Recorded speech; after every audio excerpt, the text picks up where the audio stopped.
So today we're going to learn how to do therapeutic breathing. And there are really 5 components to therapeutic breathing.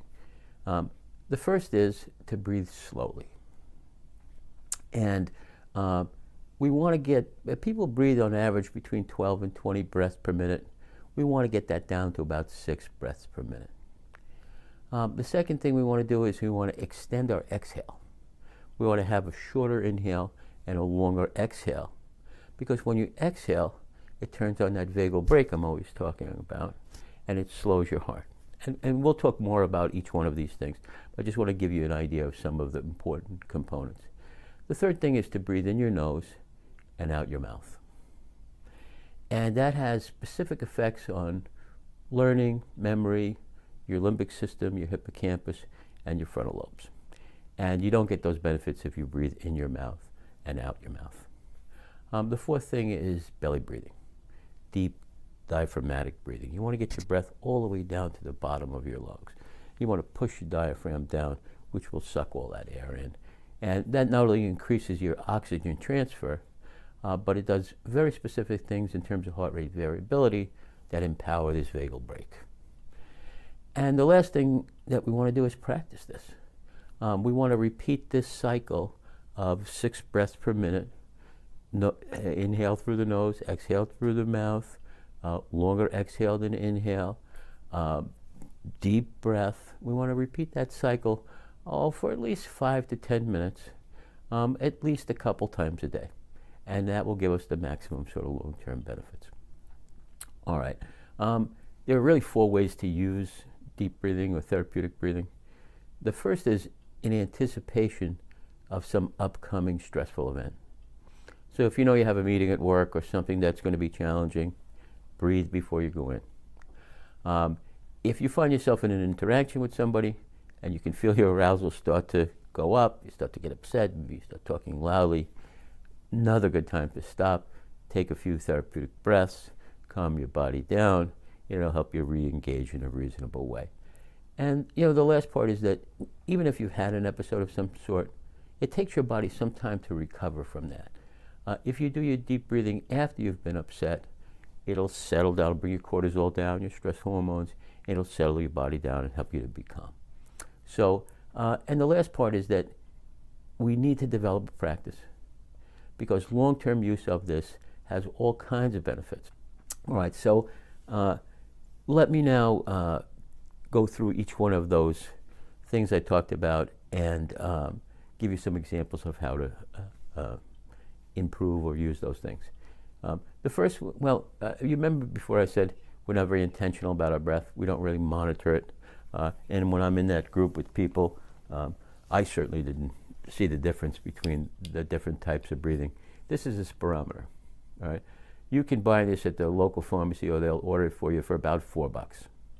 And I haven't found it to be the most useful thing in terms of teaching breathing, but it certainly helps people be more aware of when they're inhaling and when they're exhaling. And so it's pretty simple. If you blow out,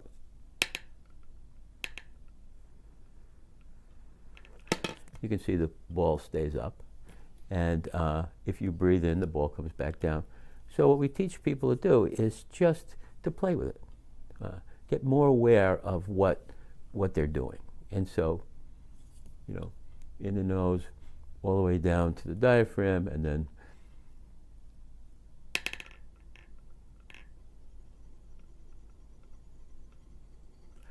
and it's a good diagnostic tool as well, because what you find is that you think people are extending their exhale, and they're actually so that's number 1. All right. So the first thing we talked about was that we need to slow our breath down. In order to do that, most of us need a breath pacer, at least to learn how to do it. And there's a couple of different breath pacers we use, and you'll see them up on the screen here. The first one is from the Gibson Research Center, and it's called Anti-Stress Maximum Relaxation Breath Pacer. And the other one is Breathe to Relax. Breathe to Relax. Both of those are free. They can go on your computer and on your phone. The nice thing about both of them is that you can adjust the breaths per minute, so you can get to that 6 breaths per minute, and you can also adjust the length of exhale, length of inhale. So my favorite is the Gibson because you can actually watch the ball go up and down, set it where you want it, and it's very easy to follow. And we put it right up on a television screen, and everybody in the room does it together. So really useful. The second thing is that extended exhale. And in order to understand the benefit of extended exhale, you really have to think about something called respiratory sinus arrhythmia. Complicated term, but it's actually pretty simple. If you go to your physician and you ask for your heart rate, he'll say, if you're healthy, it's about 70 beats per minute. Well, it's not 70 beats per minute. That's the average heart rate. Okay, so when you breathe in, your heart rate goes up, and when you breathe out, your heart rate goes down. All right, and that's really quite useful for a number of reasons. First of all, when you breathe in, you're bringing oxygen into your lungs. You want to capture as much of that oxygen, so your heart rate increases, so the blood flow increases, so that you can get that oxygen. When you breathe out, it's really a good time to give your heart a break. And so when you breathe out, your vagal brake goes on, B-R-A-K-E, vagal brake goes on, and your heart takes a break, B-R-E-A-K. And over the course of your lifetime, you save about 350 million heartbeats by that little exercise. So it really extends your life. So there's a couple of ways couple tricks or tips about how to extend your exhale. You saw this barometer. The exhale words are really useful. There's a couple of other things you could do. One is tap into procedural memory. So there's certain things you know how to do already that if you do those, it'll automatically extend your exhale. So let me give you a couple examples of that.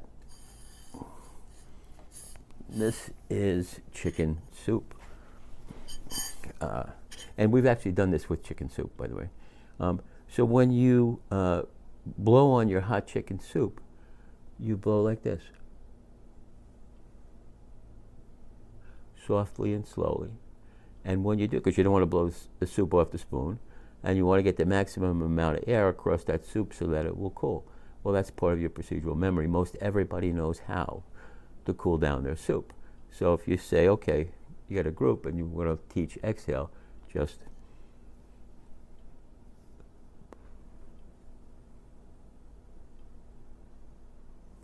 and there's lots of different things like that, so you can be as creative as you like. You know, if you're dealing with kids, this is sort of one of my favorites. Every kid knows how to blow in chocolate milk, hence the cap on top. And you put a line here, you see, and you put your straw in and you blow in your chocolate milk, and you try to get the kids not to go over that line, just to go up to the line. And so, again, you take that breath in, and you can see your exhale, and it's fun. It's a good exercise for kids.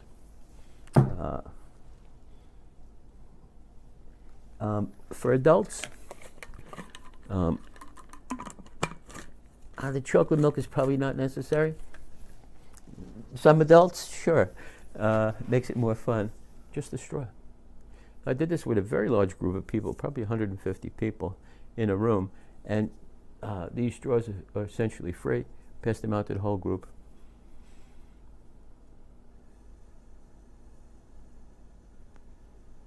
Because you're driving your exhale through that tiny little space there, it extends your exhale.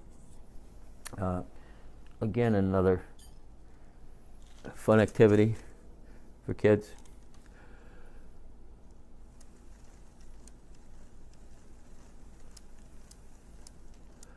You want to keep that thing moving. It only moves when you exhale on it. So again, breathe in all the way down, and so those are a few tips on how to teach it. You see how complicated it is because we're going to teach each step. The third thing is to inhale through your nose and bring it all the way down.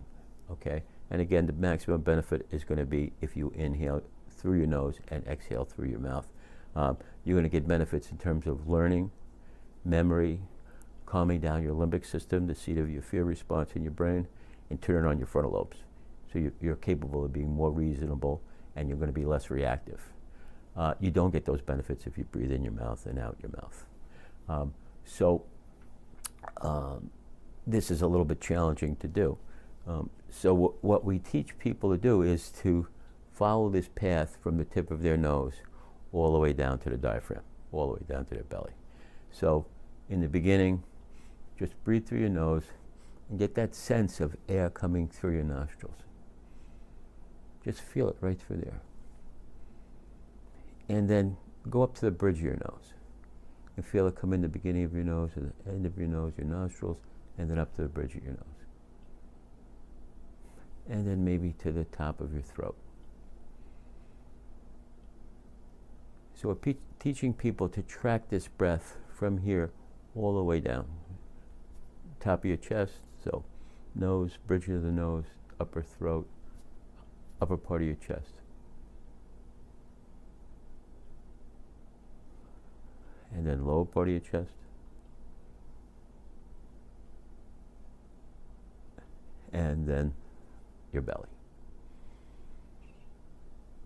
Pretty simple, but you see, you've got to practice it, and that's a really nice way to teach people how to do it. If you think of breathing through your feet, I'd like you just to try that. Because when you breathe through your feet, breathe right through your toes, you can feel your belly expand when you do that. And it's sort of automatic.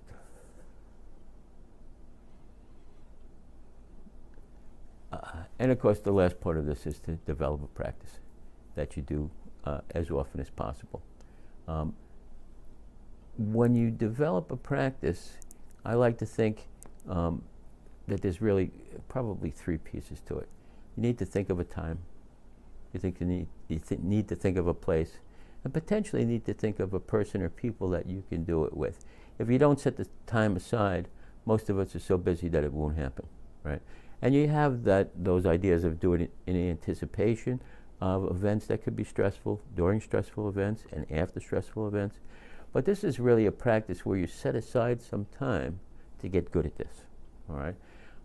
My favorite, really, and I think one of the easiest ways to use it, is before you get out of bed in the morning.